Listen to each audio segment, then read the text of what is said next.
भी कठिन नहीं है। तो उस प्रक्रिया को समझ के आपकी उसमें क्या सहभागिता हो सकती है, तो उसका एक पॉइंट अपन ने उसमें कहा था, जैसे कि व्हाट्सएप में, जैसे कि टेलीग्राम ऐप पे हम अपने लोगों को जोड़कर और उन वीडियो को डालें जिसमें विस्तार से बात समझाई गई है, और फिर उससे पूछा जाए कि क्या ऐसा भारत चाहिए। और जैसे आपने अपने कुछ पॉइंट दिए हैं, यदि किसी के पास कोई पॉइंट है कि साहब यदि ऐसा है तो कैसा होगा, तो उसका वो पॉइंट रिकॉर्ड करके हमें उसका, आप हमें भेजेंगे तो हम उसका जवाब भी देंगे और उसके पॉइंट को भी हम यूट्यूब चैनल पे अपलोड करेंगे। फिर हमें ये निर्णय लेना है कि भैया ऐसा भारत चाहिए तो संकल्प लो, और ये संकल्प हम यदि हर सप्ताह दोहराएंगे और अलग अलग व्यक्ति अपनी अपनी जगह पर रोस्टर के हिसाब से, और जब उसे ये मालूम पड़ेगा कि साहब इसमें हमारे सब हित सध रहे हैं, इंक्लूडिंग सत्ता का ताज भी हमारे सिर पर आ रहा है। ये बहुत महत्वपूर्ण बात है कि सत्ता का ताज आपके सिर पे आ रहा है, आपकी प्रशासनिक व्यवस्था बदल रही है, आपको जो है पुलिस और न्याय व्यवस्था आपकी बदल रही है, आपकी भोजन व्यवस्था बदल रही है, आपकी स्वास्थ्य व्यवस्था बदल रही है। सर एक बात में मैं यहाँ पे कहूँ क्या आपको? हाँ हाँ, मैं इस बात से पूरी तरह से सहमत हूँ। मतलब मुझे बहुत अच्छी बात लगी कि अगर अंधकार है और हमें अंधकार के खिलाफ लड़ना है, तो हम एक दूसरा अंधेरा लाकर दूसरी जगह अंधेरा क्रिएट करके उससे नहीं लड़ सकते हैं, हमें वहां दीपक ही लगाना पड़ेगा। ये बिल्कुल मतलब एक सरल और स्पष्ट बात है कि व्यवस्था परिवर्तन देना है या व्यवस्था का एक वास्तविक व्यवस्था देनी है। परिवर्तन भी नहीं कहूंगा मैं, वास्तविक व्यवस्था देनी है तो लोगों तक जाकर उन्हें बताना पड़ेगा कि भाई ये नई चीज है, और ये मतलब एक के बाद एक से दूसरा, दूसरे से तीसरा, एक एक व्यक्ति से ये व्यवस्था आगे बढ़ती है। मतलब ये कोई आंदोलन वाला तरीका नहीं है। वो बात भी मैं मानता हूँ कि कोई आंदोलन करके व्यवस्था परिवर्तन कर देने से दीर्घकालिक एक अच्छी उन्नत वास्तविक लोकतांत्रिक व्यवस्था स्थापित नहीं हो सकती। पर अगर एक सिस्टम, एक प्रोसेस अगर डिफाइन कर दी जाए और उस प्रोसेस को धीरे धीरे लोग आचरण में लाने लगे, तो एक समय ऐसा आएगा कि वो अपने आप में ही एक व्यवस्था देने में सक्षम हो जाएगी। बिल्कुल ठीक आप कह रहे हैं। अच्छा, दूसरी बात यह है कि आज की व्यवस्था में कोई क्या कह रहा है कि साहब ये मेरा एजेंडा है, आप मेरे आदमी को वोट दो, ये कह रहा है ना। हाँ, यहाँ पर आदमी, अपना आदमी कोई नहीं है। आप में से जो अधिक से अधिक लोगों को जोड़कर अपने संकल्प को, अपनी ऊर्जा शक्ति को स्थापित करेगा, उसके सिर पे जो है ना ये ताज जा रहा है। लिहाजा अन्य राजनीतिक पार्टियों जैसा कुछ भी नहीं हो रहा है। हाँ, अन्य राजनीतिक पार्टियों जैसा सिस्टम नहीं है। बिल्कुल सही बात है। और हर एक, भाई मैं तो ये भी कहता हूँ कि अल्टीमेटली एक प्रोसेस है आपका, एक आंतरिक डिसिप्लिन या कैडर सिस्टम है, और आप उस कैडर सिस्टम से तय कर रहे हैं कि वो कैसे व्यक्ति बनेगा, और आप ये भी सुनिश्चित कर रहे हैं कि भविष्य में चाहे मैं ही चाहूं कि उसे करप्ट कर सकूं, पर मैं भी करप्ट नहीं कर सकता। मतलब सिस्टम के अंदर हस्तक्षेप, व्यक्तिवादी हस्तक्षेप नहीं होगा। Systematic process is superior. और जबकि दूसरी जगह ऐसा नहीं है, वहां तो व्यक्तिवाद, राजनीतिक दल ऐसा कोई सा भी नहीं है वर्तमान में जिसमें व्यक्तिवाद प्रथम नहीं है, व्यक्तिवाद ही प्रथम है। तो ये प्रोसेस आगे बढ़ सकती है, इसमें कोई डाउट नहीं है। और अब तो तकनीकी दक्षताएं भी बढ़ती जा रही है, आर्टिफिशियल इंटेलिजेंस अवेयरनेस भी लेके आ रहा है, बहुत सारी चीजें बहुत आसानी से सुलभ भी हो रही है लोगों को। झूठ और सच के बीच का फर्क करना भी अब काफी हद तक लोगों को मतलब आसान होते जा रहा है।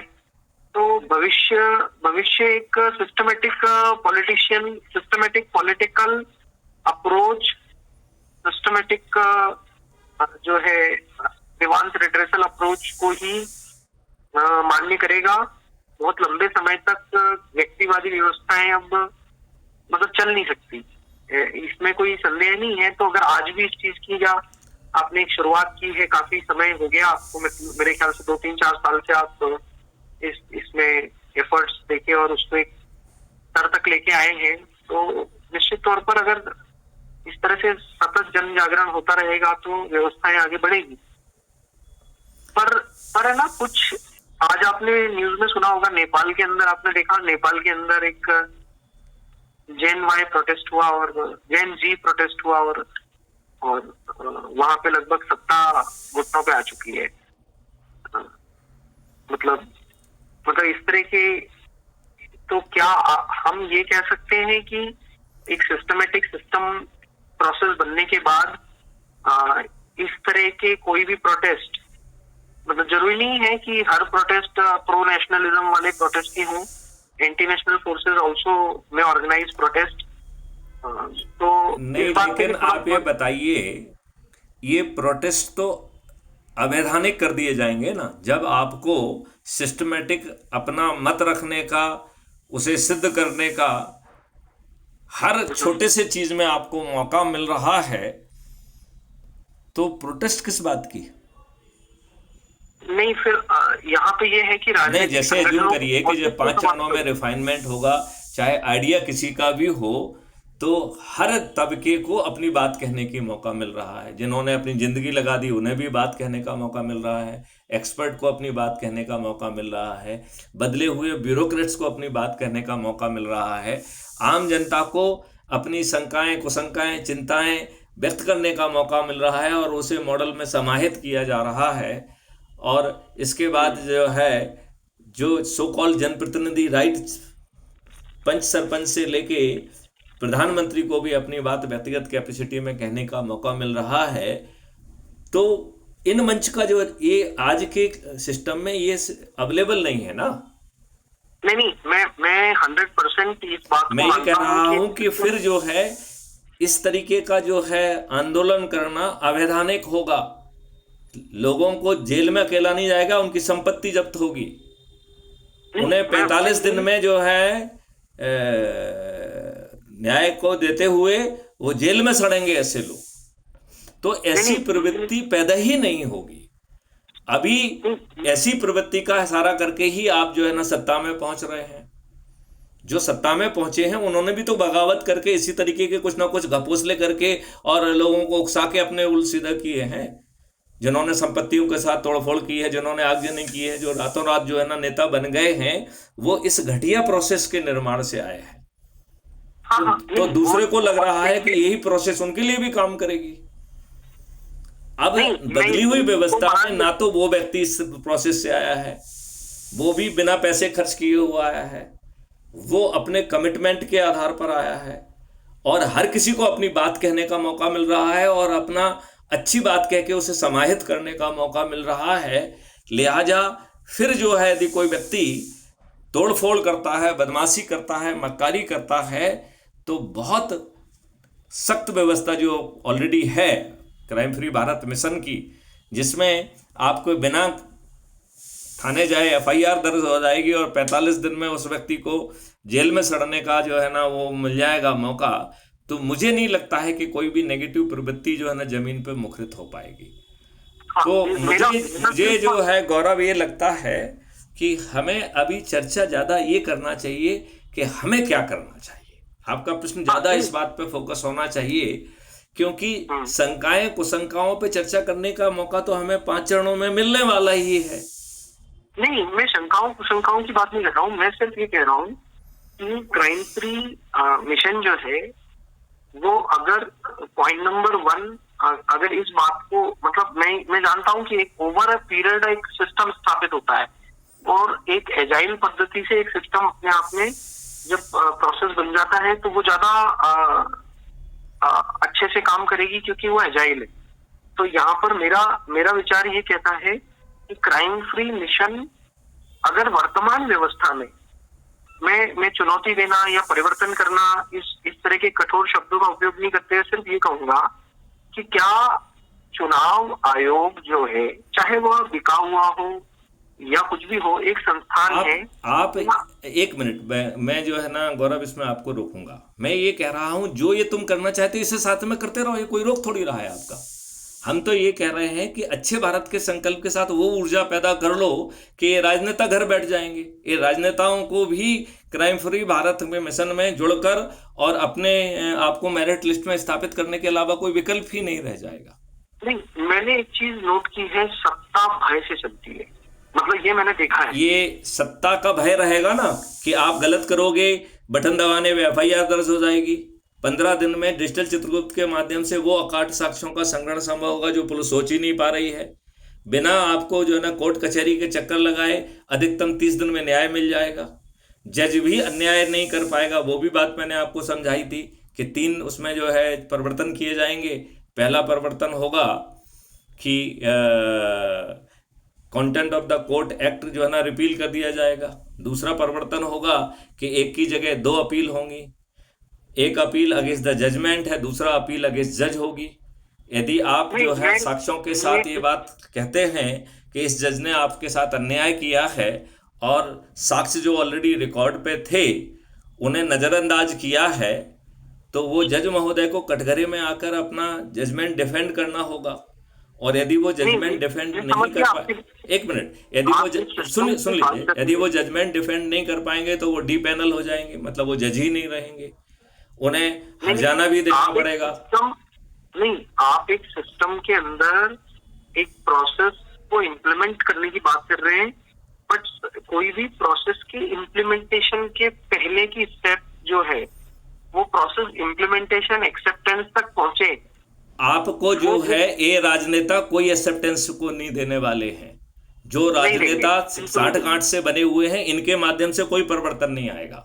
लेकिन यदि आप अपने लोगों को जोड़कर खुद 100 करोड़ हो जाएंगे तो उसके सामने इन राजनेताओं को नतमस्तक होने के अलावा कोई विकल्प ही नहीं रह जाएगा, क्योंकि ये जीतेंगे ही 100 करोड़ लोग नहीं। पर बात वही आती है कि देखिए, मैं एक सीधी सी बात जानता हूँ कि अगर मैं अभी जलेबी टेबल पे सजा के रखूंगा तो उस जलेबी का स्वाद लेने वाले लोग जरूर आएंगे और उसका स्वाद लेंगे और उसके ऊपर अच्छी बुरी जो भी प्रतिक्रिया होगी, कुछ ना कुछ प्रतिक्रिया उसके बाद जरूर करेंगे। तो यहाँ पर अगर 100 करोड़ लोगों को जोड़ने की बात है तो बात तो फिर वही आ जाती है कि हम किसी विषय से, देखिए कोई भी व्यक्ति जुड़ता क्यों है, उसके पीछे उसका कोई मकसद होना चाहिए। अब आपने बोला कि ये इतना बड़ा मकसद कम है क्या कि आपको बदली हुई प्रशासनिक व्यवस्था मिल रही है? मैं मना नहीं कर रहा, आपकी लाटसाबी व्यवस्था खत्म हो जा रही है। आपको बदली हुई पुलिस और न्यायिक व्यवस्था मिल रही है। पूरी सुन लो ना फिर उसको। नहीं, मैं क्या कह रहा हूँ, आपको जो है आपको रोजगार का मौलिक अधिकार मिल जा। सुन लो, पूरी बात तो सुनो ना, उसको क्या मिल रहा है ये तो सुनो ना। बदली हुई व्यवस्था ही तो मिल रही है, उसी के लिए तो हम कह रहे हैं कि आप आइए, इस बदली व्यवस्था को चाहिए तो आइए और नहीं चाहिए तो आपको मिलना नहीं चाहिए। यदि ये बताओ, एक मिनट, यदि आप एक मिनट गौरव मुझे ये बताइए, यदि आप अच्छे भारत का संकल्प नहीं ले सकते हैं तो आपको अच्छा भारत क्यों मिलना चाहिए? इसी सड़ी गली व्यवस्था में आप जूते खाइए, लातें खाइए, अपमान सहिए, भ्रष्टाचार सहिए, झूठे मुकदमे सहिए, जेल घुसिए, सही है? आपको इसी में आनंद आ रहा है तो? अन्यथा इतने बड़े बदलाव के लिए आप नहीं कह रहे हैं कि कुछ मिलना चाहिए, इससे बड़ा बदलाव और कुछ हो सकता है और आपको कुछ करना नहीं पड़ रहा है। आप देखिए, आपने पॉलिटिकल पार्टी नहीं बनाई, जस्ट ए मिनट, आपने पॉलिटिकल पार्टी नहीं बनाई, आपने मॉडल्स नहीं बनाए, आपने उन जोड़ने का तरीका नहीं बनाया, आपने शपथ नहीं बनाई, आपने ट्रांसपेरेंट तरीके से उनको मेरिट लिस्ट नहीं बनाई। सबका दूसरा व्यक्ति कर रहा है और असत्ता का ताज आपके सिर पर रख रहा है। और इसमें यदि आपको अपना हित समझ में नहीं आ रहा है तो मुझे लगता है कि अभी मैथिली शरण गुप्त गलत प्रयास कर रहे हैं। अभी आपका प्रारब्ध है कि इसी दुष्ट व्यवस्था में आप और आपके बच्चे जूते लाते खाएं। ये बात अपन को कहना पड़ेगी। इसमें जो है ये बात अपन को वो मीठी मीठी बातें नहीं करना है, अपन को कड़ी बात कहना है कि मिस्टर गौरव, यदि इसको भी आप नहीं देख पा रहे हैं तो इसमें आपकी गलती नहीं है, आपके प्रारब्ध की गलती है। क्योंकि आपका प्रारब्ध तो कह रहा है कि अभी आपको इसी व्यवस्था में आपको और आपके बच्चों को जूते खाना है, लाते खाना है, असम्मान सहना है, भ्रष्टाचार सहना है, झूठे मुकदमे जो है ना झेलना है, जेल में जाना है, ये आपका प्रारब्ध है। तो उस प्रारब्ध के कारण आप नहीं देख पा रहे हैं। नहीं, मैं आपसे एक सवाल पूछता हूँ जी। एक ही समय में सभी लोग एक मत हो जाएं, एक मत होने के लिए कौन कह रहा है? अच्छे भारत का संकल्प लेने के लिए कह रहे हैं। यदि अच्छे, एक मिनट, अच्छे भारत का एक खाका बताया गया है, फिर आपको ऑप्शन दिया गया है कि आप यदि उसको कुछ ऐसी चीज नहीं देख पा रहे हैं तो आप क्वेश्चन पूछ लीजिए। यदि नहीं उसमें मैं ये ऑलरेडी नहीं कह रहा। एक मिनट, एक यदि मेरे उसमें सवाल का नहीं है तो जवाब जोड़ ली जाएगी यार, नहीं, और क्या आप चाहते हैं मुझे नहीं, आप मुझे सिर्फ ये बताइए कि एक विषय पर, चाहे वो अच्छे भारत का संकल्प हो, ये भी एक विषय है, एक विषय पर एक समय में एक साथ सभी लोग एक मत हो जाए, ये आप एक मत बिल्कुल मत होइए। आपसे कुछ करा रहे हैं क्या? क्या करा रहे हैं बताइए ना। आपको तो दे ही रहे हैं, आपको अजमाने में क्या दिक्कत आ रही है? हाँ, यदि आप मेरिट लिस्ट में आ जाएंगे तो आपको टिकट आपके घर पे पहुंचा रहे हैं। इस व्यवस्था के तहत आपको बिना खर्च किए, बिना वोट मांगे जिता रहे हैं, तो आपको तो सब कुछ दे ही रहे हैं ना। आपको आपको जो दे रहे हैं वो पच नहीं रहा है, ये बात करिए ना।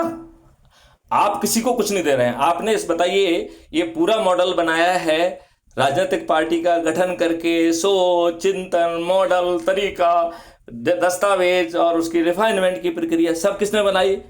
किसी व्यक्ति ने सोच के बनाई। और लाभ किसको दे रहा है? आपको दे रहा है। मुझे लगता है और उसमें भी आपको ये नहीं कह रहा है कि आपको और कुछ करना है, अपने लोगों को जोड़ने के लिए बात कर रहा है। और ना जुड़े तो भी कोई दिक्कत, एक मिनट, ना जुड़े तो कोई दिक्कत नहीं है। देखिए मैं इसका रिवर्स प्रोसेस आपको समझाऊं जो शायद आपको ने अभी तक नहीं समझाया है। 144 करोड़ में से सिर्फ आप 100 करोड़ के लक्ष्य रख रहे हैं, तो आपने 44 करोड़ लोगों को पहले छोड़ दिया। इस मॉडल के तहत 10x10 9 दिन की जो प्रक्रिया है थ्योरेटिकल, उसके तहत 9वें दिन 90 करोड़ लोग जुड़ रहे हैं। तो जो लोग 90 करोड़ लोग जुड़ रहे हैं उनके पास कोई 10वां दिन तो है नहीं, तो 90 करोड़ को किसी को नहीं जोड़ना है।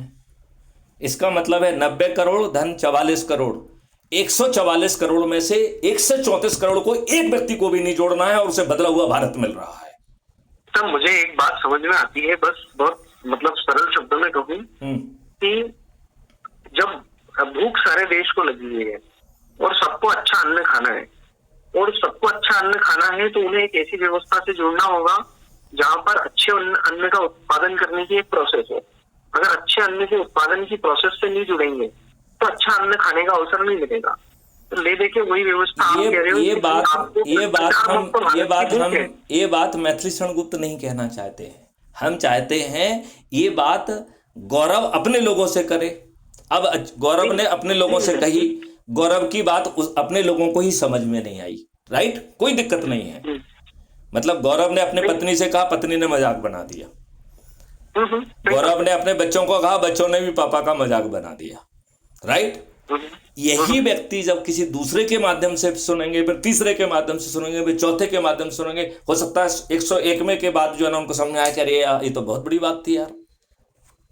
तो आज नहीं जुड़ेंगे तो 100 दिन बाद जुड़ जाएंगे। आप क्यों डिमोरलाइज हो रहे हैं? आप प्रयास कर रहे हो, इतना पर्याप्त है। डिमोरलाइज वाली तो बात ही नहीं है। यहाँ पे हम सिंपल एक चीज कह रहे हैं कि एक अच्छी व्यवस्था के लिए आप जुड़िए। अब अगर आपको अच्छी व्यवस्था चाहिए तो आप जुड़ेंगे, नहीं चाहिए तो मत जुड़िए। मैं ये कह रहा हूं, आप सिर्फ प्रक्रिया का पालन करिए। जो गीता में कहा जाए, कर्म किए जा फल की चिंता मत कर रहे इंसान, ये अपने आप हो जाएगा। सही बात। जब आप अच्छे भारत का संकल्प लेंगे तो उससे ऊर्जा पैदा होगी, तो वो संकल्प की ऊर्जा से बदल जाएगा। और इस संकल्प की ऊर्जा से जो लोग निकलेंगे वो आज के दुष्ट लोग नहीं होंगे। आज की दुष्ट व्यवस्था से नेता निकल रहे हैं, वो तो दुष्ट हैं, वो तो चरित्र से दुष्ट हैं, सोच से दुष्ट हैं, प्रक्रिया से दुष्ट हैं, चुनाव की पद्धति से दुष्ट हैं। वो तो हर तरीके से दुष्ट है ना। बिल्कुल, या तो वो खुद करप्ट है, होना चाहते हैं करप्ट, या कोई सिस्टम है जो प्रेशर है जो उन्हें करप्ट बनने पर मजबूर कर देता है। मैं वही कह रहा हूं कि हमें सिर्फ जो विचार और आंदोलन है उसको शुरुआत करना है। जैसे अज्यूम करिए कि आज आपको अपने ही जो लोग हैं 2 4 10 5 4 जितने भी मिलते हैं, क्या हम उन्हें अच्छे भारत का संकल्प बना के वीडियो बना सकते हैं? अच्छा, अज्यूम करिए कि आपने 4-5 लोगों को इकट्ठा किया और सब लोगों ने आपका मजाक बना दिया, ठीक है ना? तो आप कहो कि ये लोग इकट्ठे हैं, इनमें से कोई सहमत नहीं है, लेकिन मैं गौरव चंडाक संकल्प लेता हूं कि अच्छे भारत के लिए जो है ना मैं ये प्रक्रिया को अपनाता रहूंगा, और उसका वीडियो भेज दीजिए। सही बात है। आपके जो लोग हैं अभी जो आपके ऊपर हंस रहे हैं ना, ये आपको ढूंढ के आपके पास पहुंचेंगे। बिल्कुल सही बात है। तो चलिए इसको अच्छी बात। अब आपको जो है अपना एक वो बनाइए कि हम ये करेंगे। आपने मुझे बहुत सुन लिया है, और अब आप अपना एक वीडियो बनाइए कि साहब मैंने आपको सुना है, अब मेरे तरफ से ये योगदान रहेगा, मैं ऐसा ऐसा करूंगा, ठीक है। और वो वीडियो बना के मुझे आप टेलीग्राम पे भेजिए, मैं उसे अपलोड करूंगा। ठीक है जी, ठीक है। ठीक है, जरूर। चलिए, जय हिंद, जय भारत, वंदे मातरम, जय भारत। जय गुरुदेव। धन्यवाद।